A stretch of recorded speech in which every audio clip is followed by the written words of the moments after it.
Hey, how's it going guys? My name is Zealwood and for today's lean review we're taking a look at Radiant Silvergun, an all-time 1998 Eastern classic that I just found out has made its way onto the Nintendo Switch, and to answer the ultimate question, as always, is it worth your time?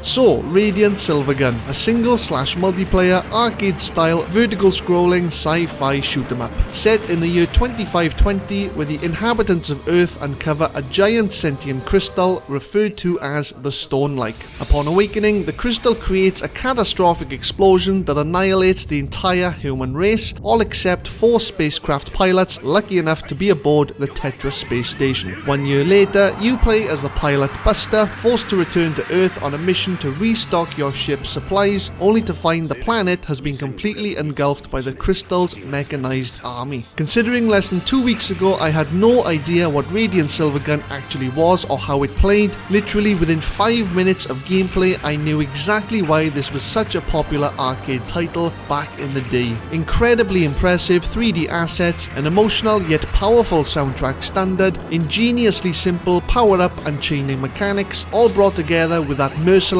old school shoot 'em up gameplay. As with all shmups, you of course destroy enemy units, avoid all hazards, take down bosses, and earn points as you progress the game. With Silvergun, however, you get subbed anime style videos and scripted dialogue scenes, all 7 weapons accessible straight off the bat, which upgrade themselves passively as you earn points. You can absorb pink bombs into your blade weapon, which when fully charged allows for a very satisfying, devastating attack. You can discover secrets and chain destroy same colour enemies for extra points. You can swap back to the original game's low resolution art style whenever you want, and have access to local co-op and a friends list high score system. One thing you do not want to underestimate is the game's difficulty, because Silvergun is a very hard game. Between the high speed projectiles, collision hazards, weapon up system, and the fact that any damage taken is a guaranteed one shot, you may find this game far too difficult if you're new to the shoot 'em up genre. Story mode thankfully allows you to keep your weapon upgrades upon death and awards you bonus lives based on your total points accumulated, ready for your next run. But if you're just starting off or want to try the traditional arcade mode, you will be expected to complete the entire 17 stage game from start to finish with a measly 3 to 9 lives depending on your chosen settings, which by the way is completely impossible for someone playing this game with no previous experience. It took me more than 5 hours to complete this game for the first time on easy mode, but I tell you what, I was on the edge of my seat the whole time. I'm going to give this game a 5-star,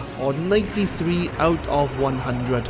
Now, I am far from an expert at shoot 'em ups, as you can probably tell, but I'm not gonna lie, what a fucking game. The extremely dynamic boss fights, the strong, thrilling soundtracks, and very harsh game over mechanics created such an intense, exhilarating atmosphere, I couldn't take my eyes off the screen for a moment. Yes, the challenge before me was far too great at first, but the more I played, the better I got, and getting to that legendary end game was well worth the effort. Honestly, one of the best last boss experiences I have ever had to this day. Between the animated video and scripted dialogue build-up, the phenomenal final battle, the ending cinematic and music, and even the credit song at the end quite literally brought a tear to my eye. It's simply incredible how so much emotion, so much power can be expressed through a relatively vague story, great music, and thrilling gameplay. I only wish I had discovered this game 20 years